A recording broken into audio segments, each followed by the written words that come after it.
The other pollution in our history is this word Dravidian and Aryan. The word Dravidian was first known to be used by Adi Shankara when he started what is typically Indian, no conquest by war, but by Shastrat, which means debate. So the Buddhists had taken over, and Adi Shankara made it a mission to revive and bring back Hinduism. So he challenged scholars of Buddhism to debate and said, if I win, you convert to my religion.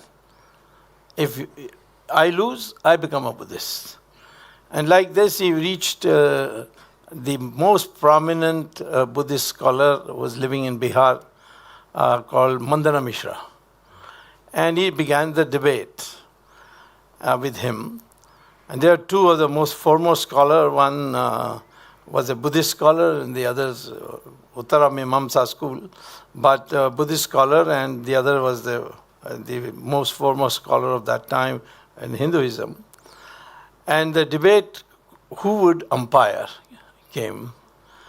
And finally, Adi Shankara suggested, your wife is the best.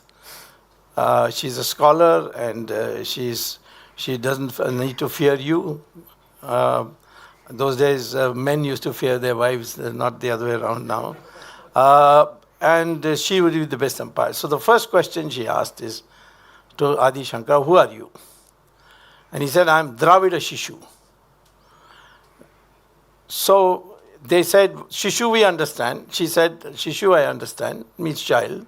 But what is this word Dravida?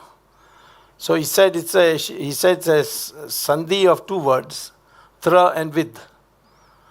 Tra means three, vid means coast. So where the three coasts meet is Dravida. I mean, Travid became Dravida. So it's a regional term. South India is Dravida. Unfortunately, the British pounced on that and made it into a racial thing. The word Aryan doesn't exist in Sanskrit literature. The word Arya does.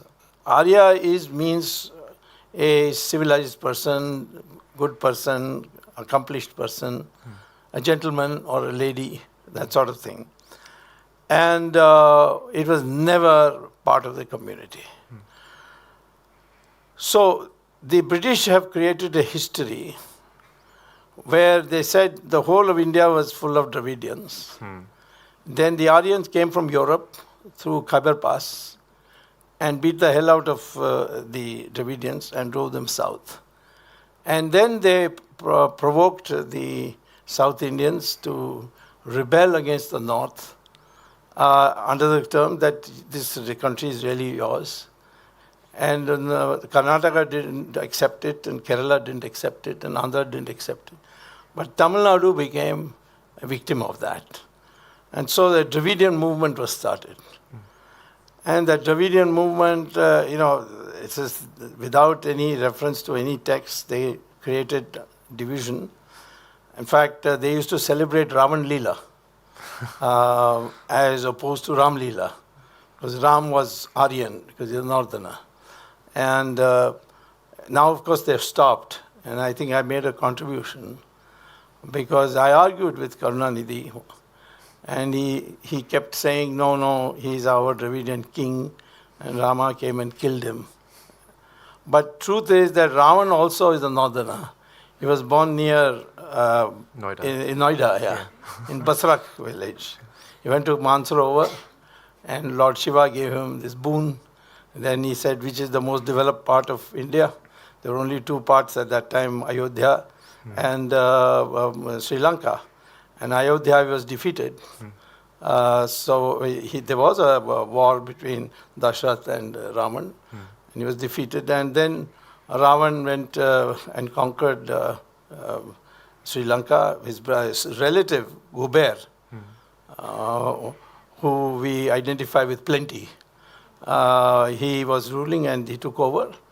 And so this division is now being exploded by the DNA studies, which taking place. Now there's hectic efforts going on trying to reinterpret that, but it's all a failure. But the Journal of Genetics of the University of Cambridge, and this all you can get from Google, then the Journal of Genetics of University of Mysore, University of Houston.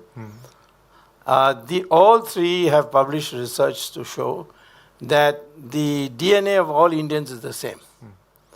And DNA has got nothing to do with these physical attributes like color and so on. For example, skin color is got to do with pigmentation. Michael Jackson was a black African American, but he went to a surgeon and said, "Take out my pigmentation," and he became totally white. He looked like his skin was like that of a European. So the skin color has got to do with how close you are to the sun. Further down to the equator, the more direct are the rays of the sun. So as far as the community is concerned, there's only one community. And that's because of DNA. And that DNA cuts across everything. For example, Brahmins and scheduled caste DNA is the same. Muslim and Hindu DNA is the same. So North Indians, South Indians, West Indians, East Indians, all the DNA is the same. In fact, I once challenged in a TV debate OIC to come with me to a microbiological laboratory in Hyderabad, which is very famous. And OIC is from Hyderabad. I said, come and I'll show it to you that your DNA and my DNA is the same. And the reason why I'm saying this is, he does like you, by the way. Yeah. I also think well of him because when he goes abroad, he defends India. Yes. But I did say to him that you are a patriot but not a nationalist. So he asked me, what's the difference? So patriot will fight for the country, and I know you would. But a nationalist is one who accepts that his ancestors are from this country. And that you have not accepted. That means ancestors are Hindus. And that he has not yet accepted. I will make him.